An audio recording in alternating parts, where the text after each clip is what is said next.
Bennem már nagyon régóta volt egy nagyon erős belső hang, hogy én majd anyuka szeretnék lenni, már egészen kislánykorom óta, és én nagyon fiatalon is megtaláltam a mostani férjemet. Fontos elmondani a történetemben, hogy nekem egy svájci férjem van, és Svájcban élünk, ezért én ebben a svájci rendszerben lehettem anyuka. Még mielőtt megfogant volna az első kisfiunk, akkor én már úgy nem részleteiben, de tudtam, hogy itt teljesen más az egészségügy, mások a szemléletek, más a rendszer. Teljesen az anyukára van bízva, hogy milyen támogatást szeretne már a terhessége alatt is. Megvan a lehetősége az otthonszülésnek, van egy szülészeti ház is, ahol lehet, ami nem egy kórház, általában egy kórház közelében van, de ott csak szülésznők vannak, tehát hogyha komplikáció lenne, akkor ott nincsen a házon belül orvos, de átszállítanák az anyukát, és mégsem otthon van, úgyhogy ez egy ilyen köztes lehetőség. Ide is jelentkezhetnek az anyukák. Talán az is fontos, hogy itt ez az összes lehetőség, ez akár szülésznő, bába, otthonszülés, ez mind az általános kötelező biztosító által támogatott, tehát az anyukának semmiféle költségre nem kell anyagilag készülnie, és én az első kisfiamnál ezt a általános orvosi rendszert választottam, a nőgyógyászati kontrollokkal, és akkor utána egy kórházi szüléssel. A szülés időpontja előtt kap az anyuka a kórháztól egy meghívót, hogy menjen el, nézze meg a kórházat, nézze meg a szakosztályt, a szülőszobát. Ez egy nagyon izgalmas időpont volt, amit már vártunk, ahol körbevezettek minket egy konkrét szülésznő volt velünk, aki csak ránk szánta az idejét. Megnézhettük a szülőszobát, egy gyönyörű állami kórházba mentem, felújított és tényleg maximum 2 ágyas szobákkal.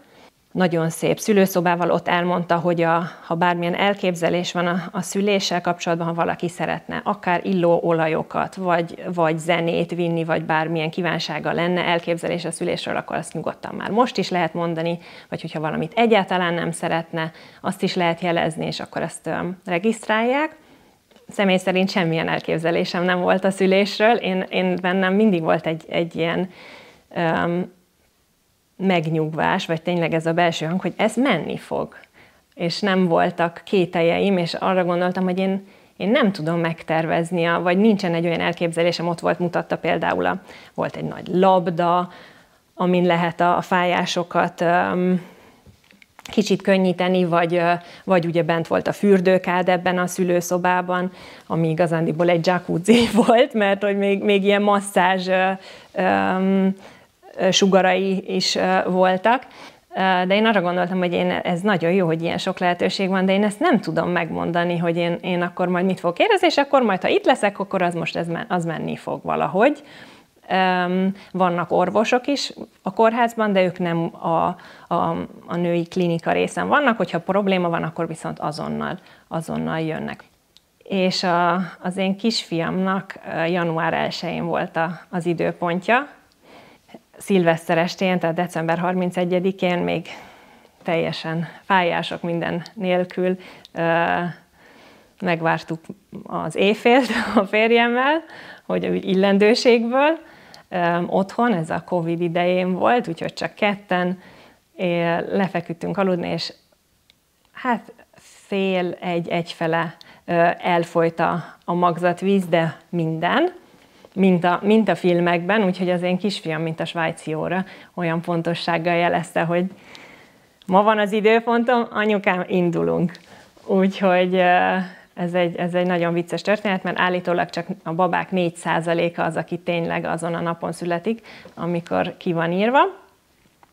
Még továbbra sem voltak fájásaim, fölhívtam a szülészeti osztályt, és akkor mondták, hogy mivel nekem streptokokken pozitív baktériumom volt, ezért, és az elmondásaim alapján tényleg jelentős magzatvíz folyt el, ezért akkor induljunk szép nyugodtan, de induljunk majd be a kórházba. Nagyon, nagyon aranyosan vártak minket, megvizsgáltak, tényleg elfolyt a magzatvíz nagy része, és mivel egyáltalán nem voltak fájásaim, és streptokokken pozitív voltam, ezért beindították a szülést. Akkor azt mondta nekem ez a szülésznő, hogy ez egy nagyon kis mennyiség, amit kapok, hogy elinduljanak a fájások. Ez akár még 1-2 napba is eltelhet, hogy itt tényleg valami elindulna. Hát alig csukta be a mi szobánk ajtaját, nálam elindultak a fájások, úgyhogy akkor vissza is hívtam a hívógombbal, és jött, és azt mondta, hogy ilyet még nem látott, hogy ilyen gyorsan és ilyen erős fájások érkeztek, úgyhogy én valószínű, hogy nagyon érzékenyen reagáltam erre. Egyébként még azt hozzáteszem, hogy a kórházban van egy csapat, szülésznő, akik ugye ott dolgoznak, őket is lehet választani. Én ezt választottam, hogy én megbízom abban, hogy aki éppen aktuálisan ott van, a kórházban hozzámegyek, vagy lehet vinni is szülésznőt, vagy aki már esetleg a terhességet végigkövette, és akkor ő végig ott marad, mert ugye az én esetemben, hogy én azt választom, hogy aki éppen ott van, nekik műszakjaik vannak, úgyhogy én az első szülésemnél én 4 szülésznővel voltam, mire megszületett a kisfiam. Én ezt úgy éltem meg, hogy mindegyik szülésznőnek más tapasztalása és tippjei voltak, és máshogy tudták támogatni a szülést, de mindegyiknél azt éreztem, hogy nagyon próbál engem előre vinni és segíteni, ami nyilván motiváló volt, még ezek a fájdalmak között is. Jött a második szülésznő, és a fájdalmak egyre erősebbek, és főleg szünet nélküliek voltak, tehát nem volt közte az a hullám, hogy akkor most van időm egy kicsit levegőhöz jutni. És akkor kérdezték, hogy én szeretnék-e bármilyen fájdalomcsillapítót. Mondtam, hogy én bármit kipróbálok, hogy próbáljuk, hogy ahogy csak hogy legyen energiám még a szüléshez. Akkor először a homeopatikus szerekkel kezdtük, én azokra mindegyikre hányással és hányingerrel reagáltam, úgyhogy akkor kipróbáltam a fürdőkádat is, én ott nem éreztem jól magam, úgyhogy onnan is kijöttem, és csak teltek az órák ezekkel a nagyon erős fájdalmakkal, és akkor az egyik szülésznő kérdezte, hogy én nyitott lennék-e arra, hogy epidurális fájdalomcsillapítást kapjak, csak azért, mert még nem tudják, hogy mennyi idő lesz, mert egyáltalán nem nyílt ki a méhszáj, csak ezek a fájdalmak voltak, és hogy ők úgy látják, hogy talán, hogyha azzal egy kicsit megnyugvásra jutna a testem, vagy én egy kicsit tudnék pihenni, akkor az lehet, hogy segítene. És akkor én azt mondtam, hogy én nekem ezen a ponton már bármit. Úgyhogy akkor bejött az altatóorvos, aki az epidurálist beadja, és utána én tudtam pihenni, közben kérdezték, a férjem is ugye bent volt. Egyébként ez is olyan, hogy bárkit bevihet az anyuka szülni, és kérdeztek minket ez az idő alatt, hogy szeretnénk-e bármit enni, inni, hoztak nekem, ami éppen a napszakhoz passzolt, tehát egy reggelit, egy ebédet vagy vacsorát, a férjemnek is, teát, kakaót, amit. Tehát, hogy mint egy ilyen hotelben, és ez egy állami kórház, amiről beszélünk, 1 óra alatt teljesen kinyílt a méhszáj, tehát amit a szülésznő mondott, hogy akkor megnyugszik a test, és nem egy ilyen befeszülésben van, és ez nálam ez igaz volt, és akkor tényleg kinyílt, gyakorlatilag a nulláról, és a kitolási szakasz, az pedig, mivel én epidurális érzéstelenítést kaptam, ezért nekem valahogy az ágyon kellett maradnom, de azon belül volt az ágy felett egy ilyen kötél, amiben bele lehet kapaszkodni, vagy hogyha valaki szeretne, ez már a második szülésemnél van, akár 4 kézlábra, ahogy jól érzi magát az anyuka. Nekem abban segített a férjem is, nekem a hátamat, meg a lábamat úgy húzta, mert ezt kérték a szülősznék, hogy ezt talán segítene, hogyha úgy, mint egy nem labdát, de hogyha úgy az egész testemmel segíteném a kitolást, és ebben a férjem tudott segíteni, hogy fölemelt. Én úgy éreztem magam ennél a kitolási résznél, mintha egy másik bolygón lennék. Én semmit nem éreztem abból, hogy ki van úgy körülöttem, vagy hogy mi történik, mint hogyha egy másik univerzumban lettem volna ezekkel a fájdalmakkal, és nem tudtam arra fókuszálni, hogy mit mondanak, úgyhogy tényleg jó volt, vagy hogy milyen tippekkel segítenek ott már engem a szülősznök. Igen, úgyhogy ez a második szülésemhez képest, ami pedig egy iszonyatosan békés kitolási szakasszal végződött, ahol szinte vártuk, hogy jöjjön a következő fájás, és nézni tudtam, megtapintani a második kisfiamat.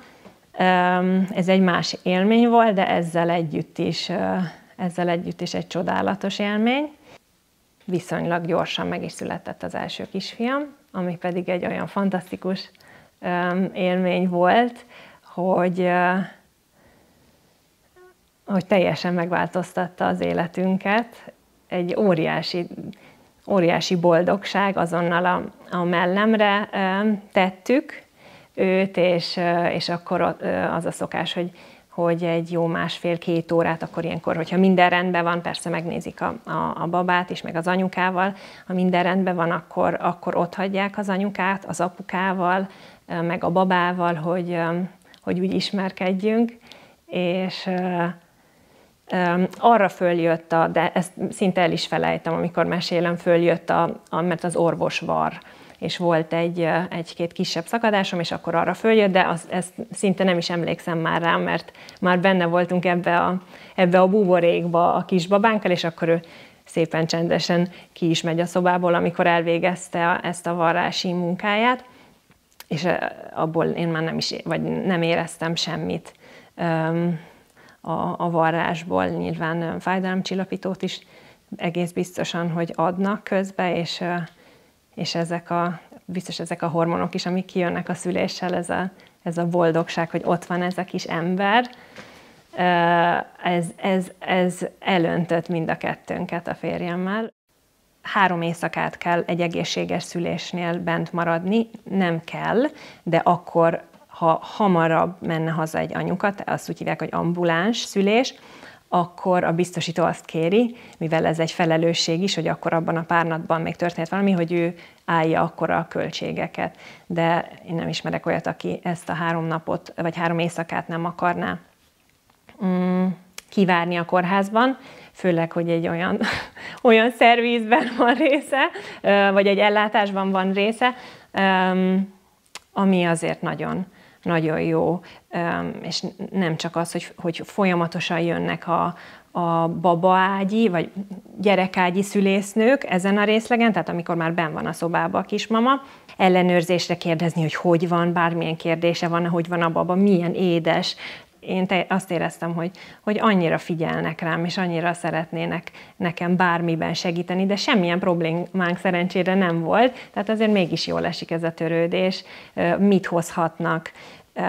A Covid ideje alatt nem jöhetett, csak egy látogató egyszerre. Ez a második szülésem után már megváltozott abban, hogy ott már direkt egy anyukáknak egy brunch, tehát egy ilyen délelőtti hosszabb reggelit csináltak egy szobában, ahol akkor találkozhatnak az anyukák, ott kávézhatnak, reggelizhetnek, hogy ez mennyire segítheti az ő jó érzésüket, vagy hogy tudnak beszélgetni akkor egymással, és még mindig egy állami kórházról beszélünk. Szoptatási tanácsadó is jön, és kérdezi, hogy bármilyen probléma van-e, vagy tud-e segíteni. Nekem nem volt szerencsére problémám a szoptatással, teljesen természetesen alakult, és itt is visszajön ez a belső hang, hogy én ebben megbíztam, hogy az én babám pontosan tudja, hogy neki mire van szüksége, úgyhogy én igazából az egész anyaságomban én valahogy nagyon azt érzem, hogy az ember tudja legbelül, a baba is, hogy mi kell neki, és bennünk van az, ahogy tudjuk őket segíteni. sokszor talán a rengeteg információ és vélemény az, ami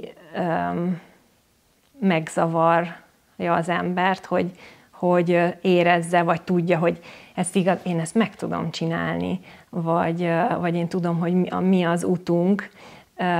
Nagyon jó persze, hogyha az ember sok mindenről különböző véleményt hall, de egy orvos is, hogyha nál találunk ilyen véleményt is, és olyan véleményt is, úgyhogy és a végén nekünk kell tudni, hogy mi az, ami jó, és érezni, hogy ez most helyes. Mi a második kisfiammal vártunk, 4 év korkülönbség van köztük. Nekünk nincsen kint olyan segítségünk a közelben, aki a hétköznapokban tudna minket támogatni a segítséggel, vagy a gyereknevelésben, és kint teljesen más az iskolarendszer, tehát 4,5-5 évesen kezdik az állami óvodát. Bölcsöde csak magánbölcsöde van, tehát ez a lehetőség megvan, hogy 3 hónapos kortól őket be lehet adni magánbölcsödébe. Nekünk a férjemmel az a meglátásunk, hogy mi szeretnénk a gyerekeinkkel lenni, vagy ezt az egész nevelést, gyereknevelést teljes egészében átvenni, és ezért vártunk, hogy a nagyobbik fiunknak már legyen meg az önállósága, amikor érkezik a kisebb, hogy ez ne egy teher legyen, neki meg legyen az a tudati szintje, hogy ő már azért egy kicsit idősebb, tehát hogy máshogy fogjon fel dolgokat. Ezért kívántuk, hogy egy kicsit nagyobb legyen a korkülönbség. A második szülésem teljesen máshogy kezdődött, mint az első. Az időponton, a kiírt időponton már túl voltunk rá, 8. napra született meg. Semmiféle fájásom és problémám nem volt ez a szülés előtt sem. És egy filmet néztünk a férjemmel este, és én csak azt vettem észre magamon, hogy kezdek ideges lenni, de úgy nem agresszív, de mindenki fölidegesített a filmben, az összes szereplő, a férjem egy chipset evett mellettem, a hang, ahogy rágta, ezzel én meg tudtam volna őrülni, és teljesen türelmetlen lettem, és mérges. Utána a szülőszülők mondták, hogy ez egy ilyen szülés indítási tünet, és lehet, hogy valaki egy ilyen nem méregzsák, de hogy úgy kezd ideges lenni, de úgy mérgelődni. És akkor bementünk a kórházba. A második fiamnál is streptokokka pozitív voltam. Ez állítólag, hogyha egy nő egyszer már volt, akkor elég valószínű, hogy a másodiknál is az, és akkor utána át is mentünk már rögtön a szülőszobára a férjemmel, ahol egy végtelenül kedves szülésznő fogadott minket, és itt a fájások természetes úton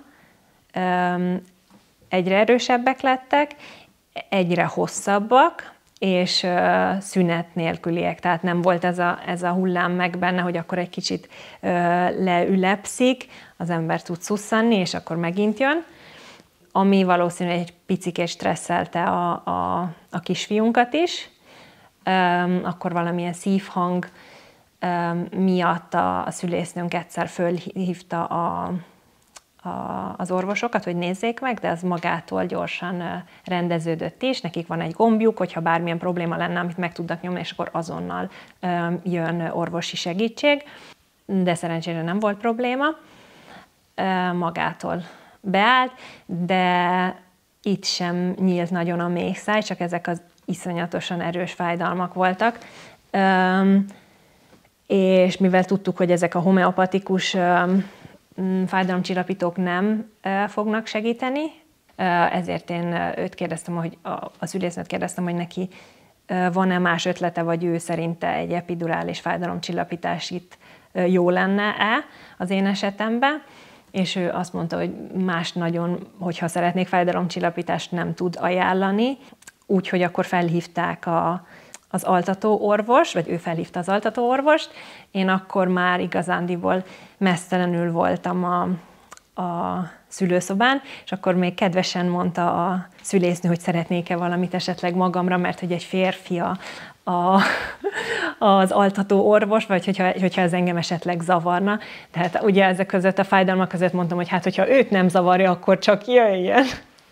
Úgyhogy ő feljött. Az volt a nehéz, hogy nem voltak szünetek a fájások között, és egy szünet valamennyire kell, hogy be tudják adni ezt az epidurális fájdalomcsillapítást az ember hátába, ezzel a tűvel, és úgy nehéz nyugodtan ülni, hogy az ember legszívesebben összekuporodna, vagy kiugrana az ablakon a fájdalmai között. Ez ilyen, ezt nem tudom sajnos szépíteni. Úgyhogy ez legalább egy fél órába telt, amíg végül szépen be tudta adni. És utána az a megváltás volt.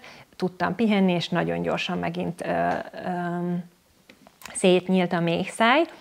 A szülésznőhöz hadd mondjam még el, hogy ő minden lépést, ami ennél a szülésnél történt, olyan profizmussal megmondta, hogy ő mi lesz a következő, egy olyan magabiztosság volt benne, és közben egy ilyen empatikus kedvesség. Kérdezte, hogy nekem jól esne, hogyha simogatná a hátamat, vagy én jobban szeretnék a férjemhez odadőlni, hogy én nyugodtan mondjam. Akkor kért engem, amikor már nyílt ki a méhszáj, hogy jöjjön lejjebb a kisfiam, ezért forduljak 4 képzlábra, és akkor úgy ringatózzak a csípőmmel. Akkor tényleg az is történt, hogy akkor lejjebb jött, és akkor a kitolásnál, pedig én szerintem ez az epidurális, ez annyira tökéletesen el lett találva a beadással, mindenemet éreztem, meg éreztem a fájást is, de teljesen eltompítva, de nem volt ez az elképesztő fájdalom, hogy úgy éreztem, mintha egy másik bolygón lennék, és tudtam a testemre koncentrálni, és tényleg vártuk egy nyugalomban, hogy ez egy elképesztő élmény volt, és néztem a hátamon, feküdtem, nekem az jól esett, és nézni tudtuk, vagy én meg tudtam tapintani a kisfiamnak a haját, vártuk, hogy mikor lesz a következő fájás, és akkor hogyan toljam ki, láttam, ahogy kijött, tényleg egy ilyen békében érkezett a világra, és hát az is egy fantasztikus élmény volt, de teljesen más összehasonlítva az elsőhöz. Utána nála is megvolt ez az aranyóra, vagy órák igazándiból, akkor nyugalomba hagytak minket szerintem 2,5-3 órára is, kaptunk ott is reggelit, és aztán átmentem föl tudtam állni, mondta, hogy ő szívesen áttol, de mondtam, hogy én át tudok sétálni a szobába. Az első kisfiamnál még haza vágytam, abból a szempontból, hogy a férjemmel együtt lehessek. Itt a második kisfiamnál én élveztem ezt a nyugalmat, hogy kiszolgálnak, hogy csak vele vagyok. Ez nyilván megnyugtató érzés, vagy hogyha egy ilyen rendszerben szülhet egy anyuka, ahol nem nézik hülyének, vagy ahol annyira megbíznak az ő érzéseiben, vagy bármilyen kívánsága van, akkor azt próbálják kielégíteni. Ez biztos, hogy rányomja az egészre a pecsétét. De ugyanakkor én azt gondolom, hogy a szemlélet is nagyon fontos, hogy abban hinni, hogy én ezt tényleg meg tudom csinálni, és tudom, hogy mi a jó nekem, hogy mi komfortos, és ezt kimerem mondani. Ez az egész 2 terhesség, a megfogantatás, a terhességek, ez a 2 különböző, de visszatekintve nagyon jó élményű szülés és gyermekágyi időszak, és ez az egész anyává válás, ez olyan folyamatokat indított el bennem, amit én nagyon-nagyon élvezek, és ezeket a hétköznapokat a gyerekekkel, az összes nehézségével együtt egy olyan kihívásnak látom, ami viszont engem motivál, és amit én nagyon élvezek, és nem akarom rózsaszínra kifesteni az anyaságot, mert nyilván vannak nehézségek, nyilván vannak problémák. Nekem volt az én történetem biztos, hogy sok szempontból szerencsés, de ez így jó, ahogy van. Igen, én ezt élvezem, és várom, hogy milyen kihívások jönnek majd még azzal, hogy nőnek a gyerekek, hogy választódnak le, hogy ezeket hogyan fogom megélni, ezeket az előttünk lévő lépcsőket. Igen.